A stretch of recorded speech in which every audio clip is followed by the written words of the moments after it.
Today's transformation is going to be featuring a very, very creepy doll.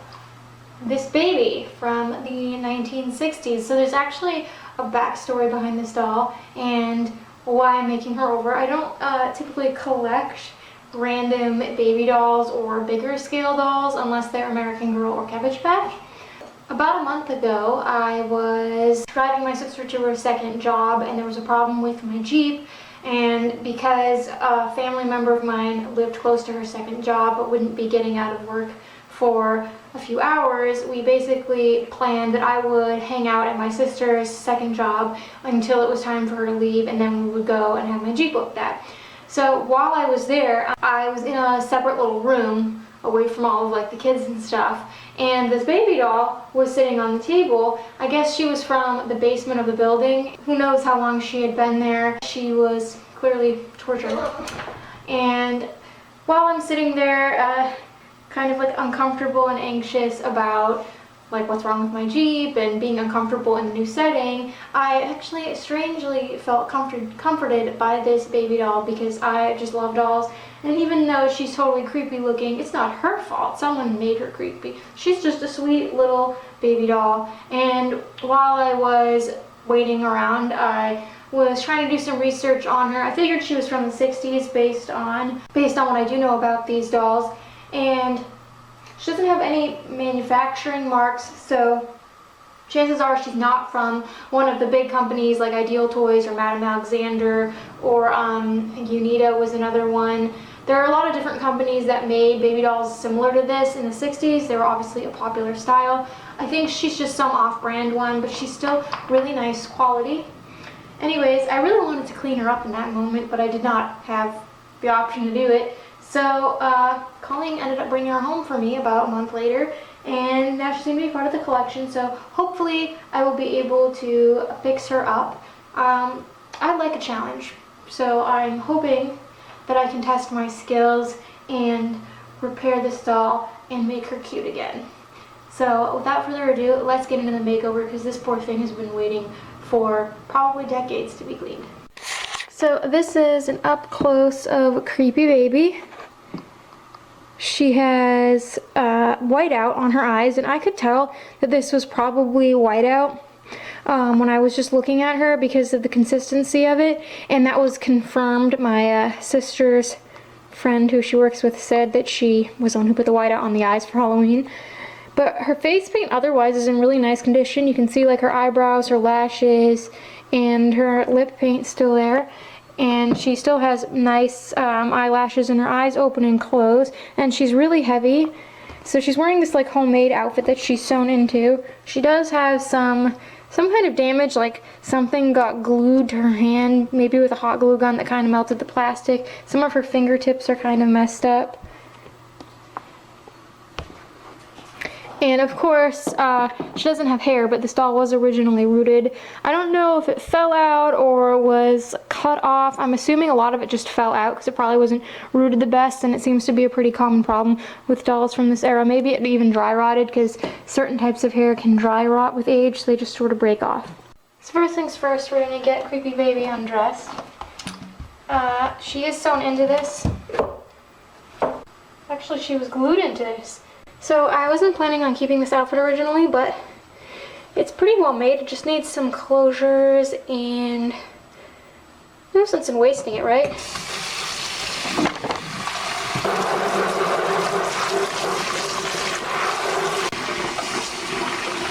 So I think the majority of her grime and stuff will come off relatively quickly. I'm not sure about this mark. It's probably a stain. So I'm just going to use my regular method of dish soap, baking soda, and a good scrubbing with a toothbrush. I'll do that a few times. Now the whiteout, I'm not sure. I did try flaking some of it off my fingernails, but obviously I don't know what condition her eyes are going to be in underneath the whiteout, and I want to be really careful. I don't want to scratch up her eyes too much. So I'm going to see what I can get done with the dish soap and the baking soda.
So her head came off really easily, but there's all this stuff in it.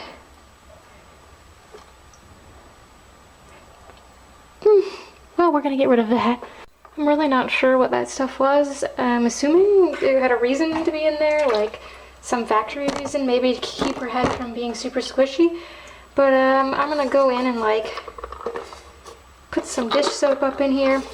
Her eye sockets are like closed off, so I'm not making contact with the back of her eyes.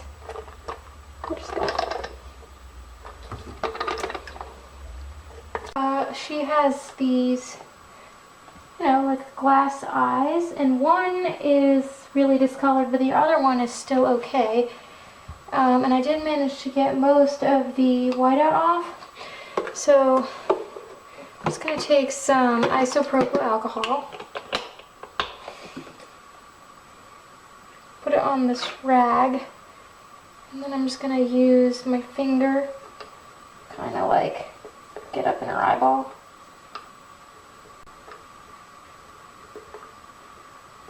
I'm just going to really gently use a toothpick to scrape off the rest, not too hard though. Take my blow dryer on the cold setting.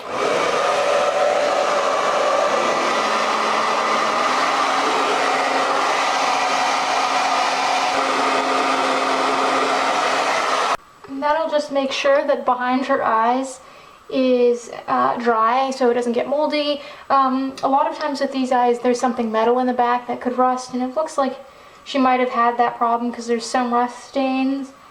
And also can help with cloudiness if the doll gets cloudy eyes. So now I have to get the remainder of her hair stubble out. She looks pretty bald from the front, but inside she has a lot of hair, so I'm going to use a flathead screwdriver and just kind of run it. This is actually really effective, and because she's a bigger doll, her head's like not made of thin vinyl, so she can handle it.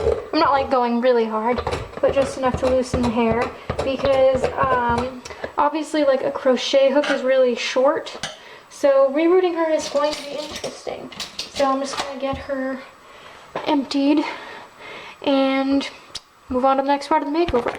I had to embark on the very tedious task of rerooting this doll. And before I even had her in my possession, one of the questions I had asked myself is, can I reroot her? But I wasn't sure how hard her head would be, if it would come off the body easily. I wasn't sure how she was connected. It came off very easily, as you saw. So the squishiness of her head, it's very fleshy, and the fact that her head came off easily was perfect for rerooting. However, the second problem I knew I would encounter is that she has a much larger head than a Barbie doll.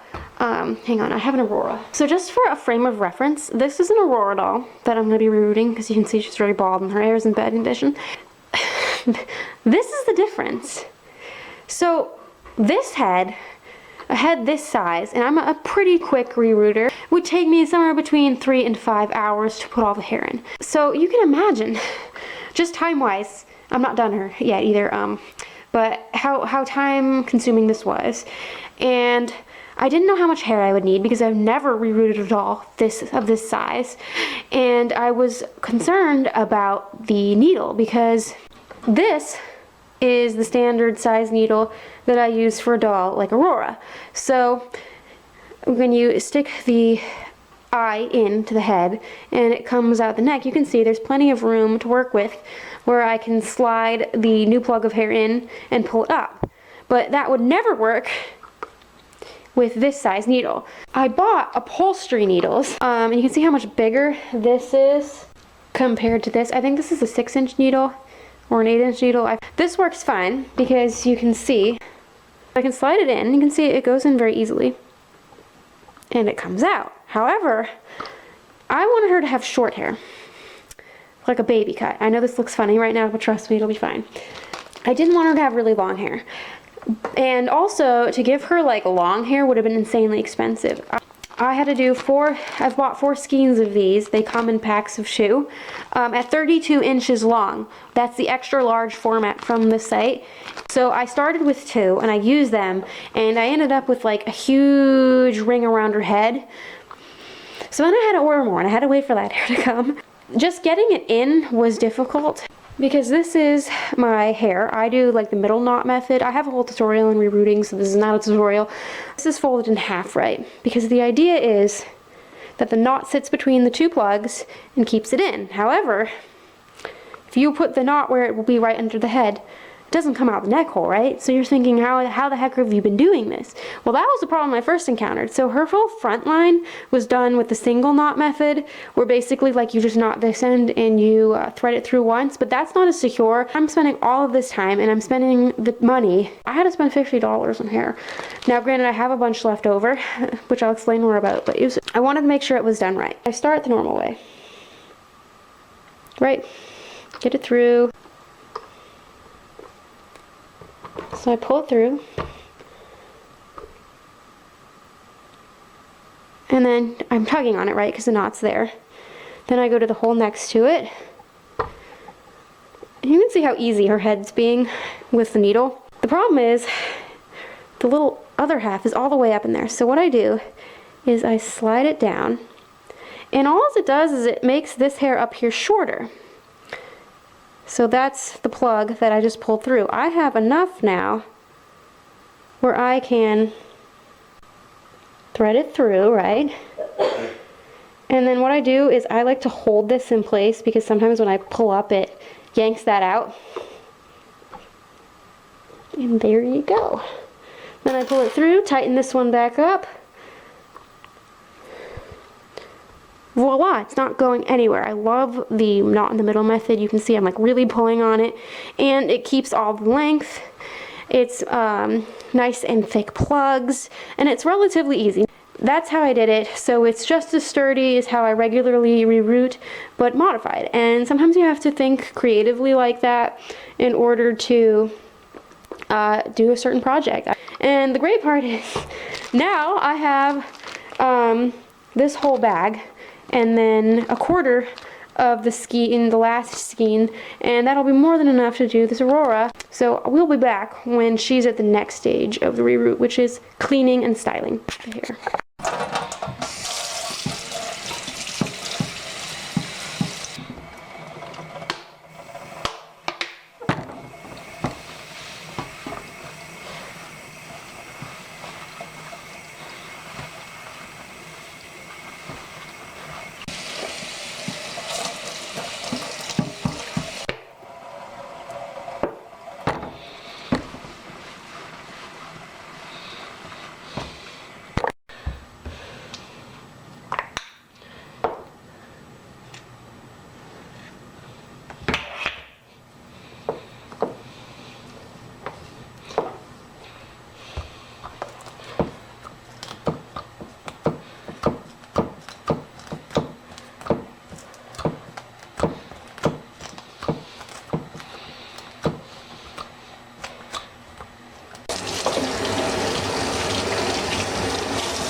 She has some staining along her nose and her eye socket, which this is very obvious to me that she got moisture in the back of her eye. I learned that she was submerged in water and whatnot at some point. So I was able to get rid of the part that went up her forehead. I did that before her reroot. I just forgot to film it. So I'm going to try to lighten up these rust stains as best I can. I have my bit of plastic wrap. I am using 30 to volume hair developer. This is the ingredients on it: water, hydrogen peroxide, cetyl alcohol, and basically a couple other types of alcohol and stuff. It's peroxide, and that's what lightens stains. So you can use like acne cream or mix hydrogen peroxide with things. I use this just because it's stronger and it's a cream consistency, so it goes on nicely. And I'm not mixing it in with like bleach or anything that would harm the doll. It's just peroxide. And no, this isn't the kind I use on my hair. This would be way too strong when I bleach my own hair. I don't need dirty volume developer. So I bought this specially for my dollies. So I'm just gonna like go around her eyeball, make sure I have a pretty good layer. And I am using a paintbrush because I feel like when you're doing a large stain, Q-tips tend to like break apart, and she's gonna need to be reapplied every day. Waste a bajillion Q-tips. Wrap her up. And I'm just gonna like leave her with the saran wrap to keep it moist and reapply once or twice a day as needed. My little friend did not have any clothes when I got her except that handmade frock, and of course she needs clothing options.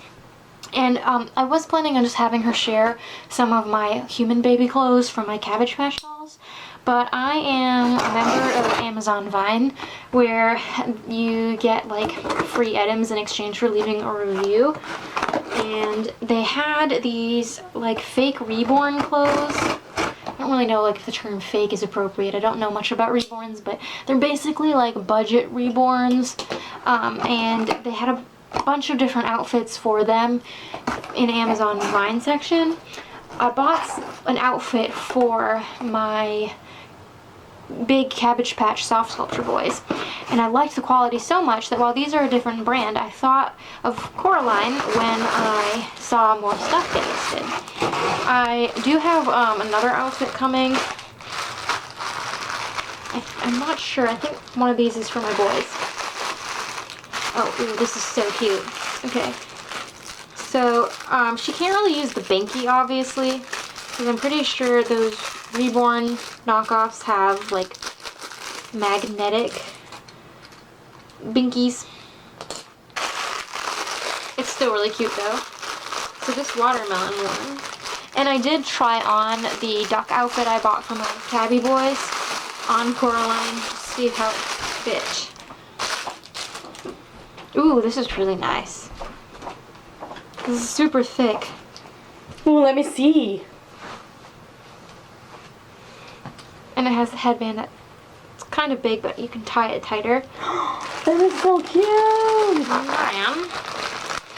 we have this one. Oh, this is the girl outfit. Okay. The binky's so cute.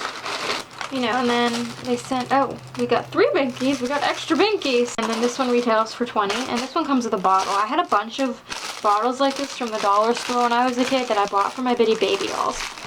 Because that was my dream in life, to like be able to put Bitty Baby in real baby clothes, but she was too tiny, so I bought like diaper bags and stuff. Oh my god. It's basically just a real bottle. That's all it is. That's so cool. So there's a big blankie. Ooh. This is really nice. This is great. This will be great for like pictures and putting in my crib.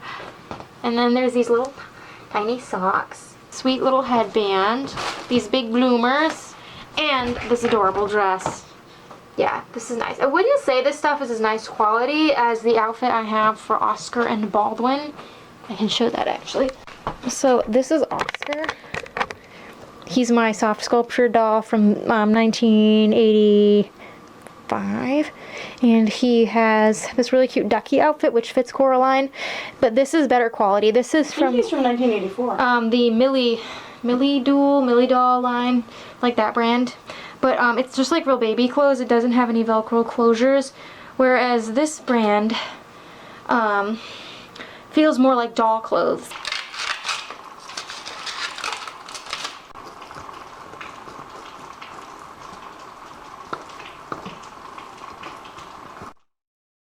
Yes, I am indeed sanding the eye socket and around the nose area of Coraline. Let me explain. So I did the stain removal treatment. I got this doll in like October of 2022, And I tried it in that weather. It didn't really work out so well. So I waited until it warmed up in the spring and I put her out. And we had some really hot days.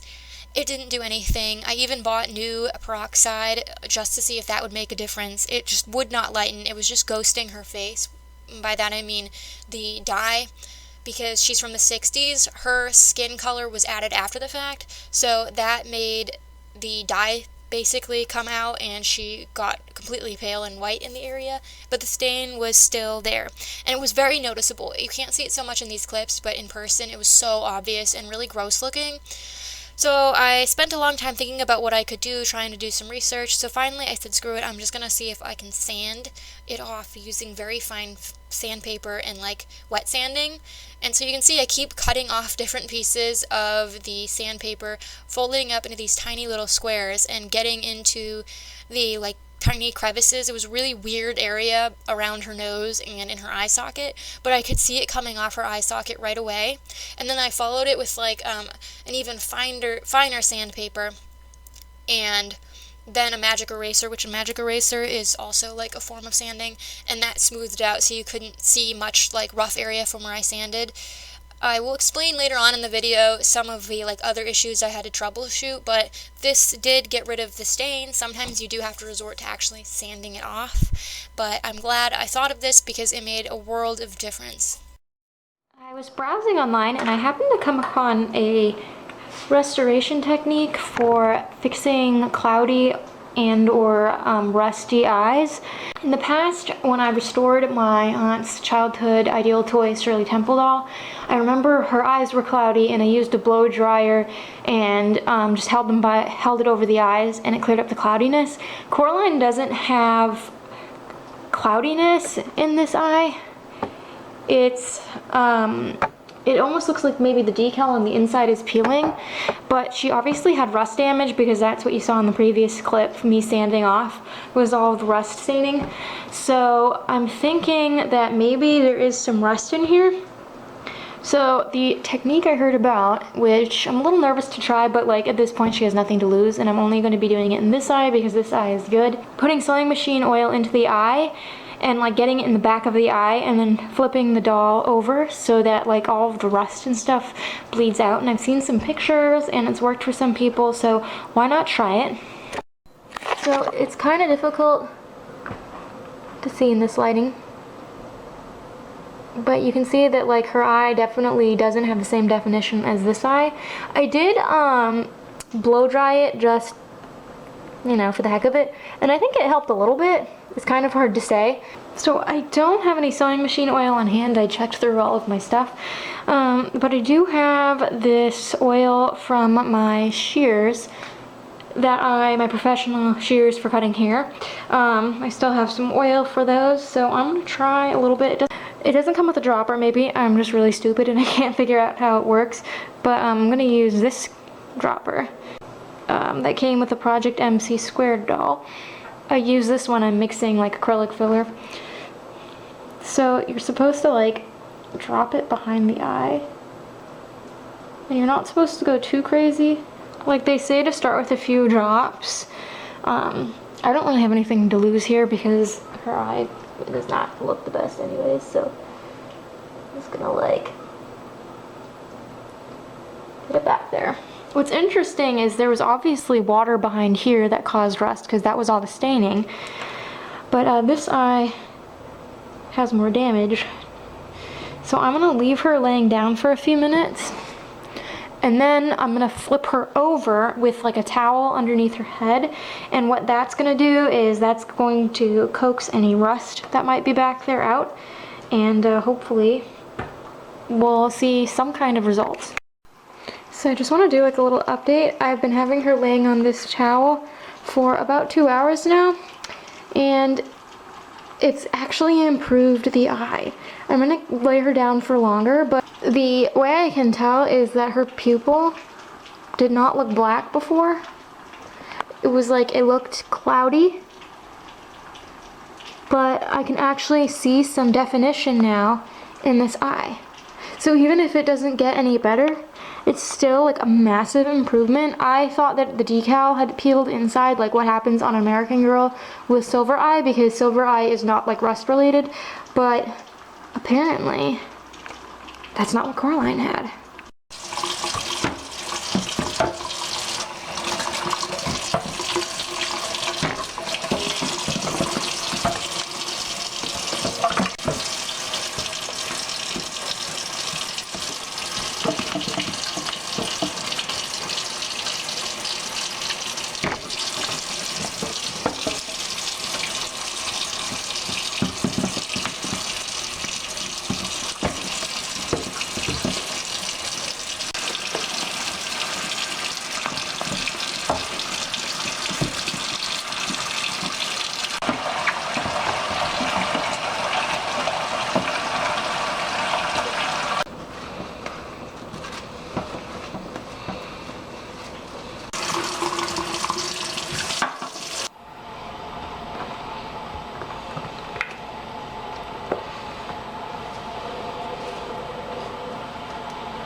So sadly, during the stain removal process, her lip paint actually lifted, which is very unusual. I've actually had to apply like the peroxide all over a doll's face paint before because they were doodled on, and much cheaper quality dolls, but red paint, it usually, because red dye tends to bleed the easiest. I think that's part of what happened to her lips, and I didn't have any peroxide directly on it, but I guess just from her soft vinyl absorbing it, it ended up removing a lot of her beautiful lip paint, which was very unfortunate, but that was an easy fix with just some straight up red acrylic paint. Her eyelid, the reason why it looks black in one spot is because when I was sanding, it was very difficult to like not rub her eye, and again, because of all of the rust staining that had happened and from the peroxide around it, the paint on there was just not in the best condition. So you can see her other eye, the bad eye that I oiled, that eyelid looks almost perfect. So I had to paint this eyelid over, which was very difficult because it's metal. So I actually ended up having to put some sealer down and leave her overnight so that it could fully dry in order to get some grip from the paint to stick. I have had this problem before. One of my American Girl Biddy twin boys had like flaked eyelid paint when I got him, and I remember it being beastly to try to fix that on him. And I did make sure to seal everything up after with sealer. It is very disappointing that like her face paint flaked because it was one of her best features, but her eyebrows somehow remained perfect.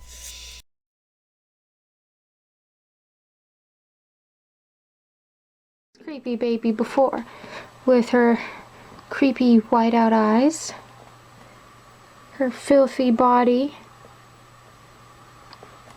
her no hair, this unflattering outfit. Since her before. And this is Creepy Baby, now renamed Coraline after. This project took me about a year. Normally I am much quicker with doll projects, and she was literally clean the next day after my sister brought her home for me. But as mentioned in this video, there were a lot of problems that I needed to troubleshoot. There was waiting for like her hair to come in the mail, etc. And there were a few points that I almost gave up on making this video, not on my doll, but on this video, where I wasn't sure if I even wanted to bother uploading it because I didn't think I'd be able to get like her looking nice enough, and she's still very far from perfect. But I'm really glad that I took my time and really thought through some of the problems. I learned a lot from working on this doll. She's probably one of the most tough projects I've ever worked on in all of these years. Some of it I expected, but some of the problems I thought would be easier to handle were much more difficult. She's about 19 inches tall. I measured her just for clothing reference. This is an outfit from Amazon. it looks really cute on her. And she does not have any kind of special features, which was common with dolls from this time. So she doesn't like pee, she doesn't cry, she doesn't make any kind of noise, doesn't have any body markings. And I've tried researching her, and she's definitely from the 60s. She looks very similar to many dolls from many different manufacturers, so she's definitely from like the 60s, but I don't know anything else about her. I also did get more on her backstory.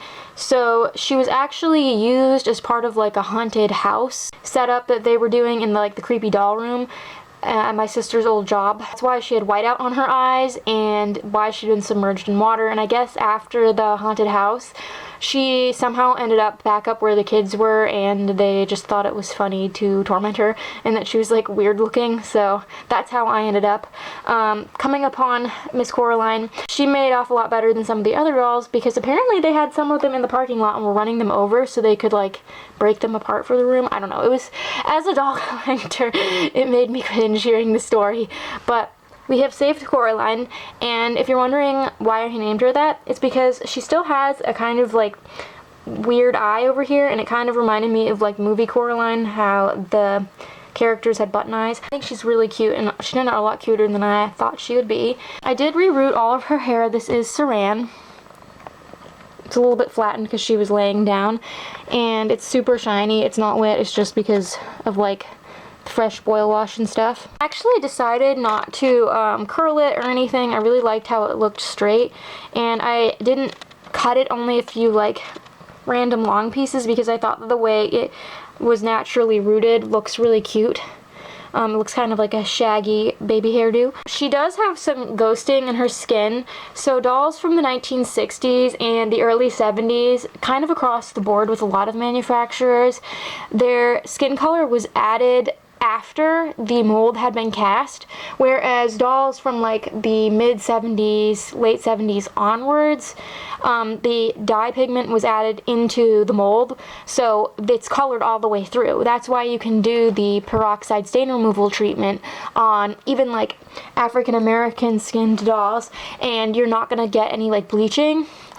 And even if like there's blooming or streaking that can happen on hard ABS plastic, that's when it turns white. You can sand that down and it will reveal the skin color. But such is not the case with the dolls from the 60s. This was a problem I knew was going to happen when I saw that she had stains. And sometimes you have to make the choice, is the stain worse or is the discoloration from the skin going to be worse? It's more noticeable on certain lighting. Or like if she's wearing a low collared thing, you can kind of tell her body's peachier. But most of the time just looking at her, it's not that noticeable. And she had that huge rust stain that came from here to here, and then it like pooled around her nose, and there's actually still, you can kind of see there's still like some faint like rust discoloration here, and then like around her nostril. I spent like an hour wet sanding her, and that's why I had to repaint her eyelid here, because the sandpaper unfortunately just made some contact with the paint, but it had already kind of faded. And the lip paint fading from the stain removal treatment isn't something I usually experience, but due to her age, the unknown factors of what she was exposed to, and the fact that her vinyl just seemed to really soak up that peroxide, so I think that that's why that happened. But like I said before, I've put peroxide all over doll face paint before on much cheaper quality dolls to remove stains, and it was fine. It's also from prolonged exposure, because I was working on her on and off trying to remove stains, probably conservatively for like maybe 4 months, so that doesn't help. The longer you keep the peroxide on, the more you do it, the more risk you have for things like that happening. So you can do it on stains and it'll be fine, but the longer you do it, just know that you may run into problems. So I did have to repaint her lips. They're not perfect, but I remembered how they looked because I spent so much time working on her, and I had before pictures of her, and I also added some blush back to her cheeks, which was some leftover lip paint, and I painted this eyelid. It's not perfect. It was very hard to get paint to adhere to the metal, and she still has some kind of like faded lashes down here, but I'm okay with that. So this is the bad eye. It has improved. Unfortunately, one of my photos that I'll insert here to show the progress of the eye, it was taken with my cell phone, which is like a $20 track phone, so it's not the same quality as my Canon that I'm filming on and that I usually take pictures. It has more definition, and when you look at her, you don't like immediately notice that this eye is weird. I apologize that the photo on the left is not great quality. I actually forgot to take a proper picture with my Canon camera, so this was just one I sent to my sister to show the stains that were gone. But there are a lot more details in her eye following the oil treatment. It's definitely far from perfect, but you can see more of the little spokes. Her pupil looks considerably better. The color looks far less cloudy. So although it's still not nearly where it should be, it's improved massively. But the oil treatment did help, and I even put a little bit in this eye because you can see that she did have rust in here at one point, but I didn't notice any kind of like rust coming out or any change. So that was my first time trying the oil method, and I would definitely do it again if need be, if like the blow dryer technique I usually do didn't work. And I can't even tell you how long it took me to reroot her hair because I worked on her on and off, and I had to wait for more hair to come at some point. So it was really painful working with that bigger needle because sometimes I'd accidentally stab myself with it, but it was worth the effort, and I'm really happy with her cute little hair. I think the golden blonde suits her. So her body didn't have a lot of problems on it for the most part. It's like a lot cleaner. She just has like this one problem hand that there's not much I can do about. There's like missing fingertips, and then this was where something was glued to her hand. You can kind of still see glue residue. I was trying to heat it up with a blow dryer and gently scrape it off, but it wouldn't all come off, and I didn't want to use like aggressive glue removers or paint thinners or anything that could potentially kind of like melt the plastic. But it's a marked improvement. She looks a lot cleaner and happier, and she's super adorable, and I'm really glad I was able to save this doll, and it was an awesome learning experience. So if you want to see pictures of Miss Coraline, you feel free to check out my Flickr. And until next time, love your dolls, love yourself, and love your life.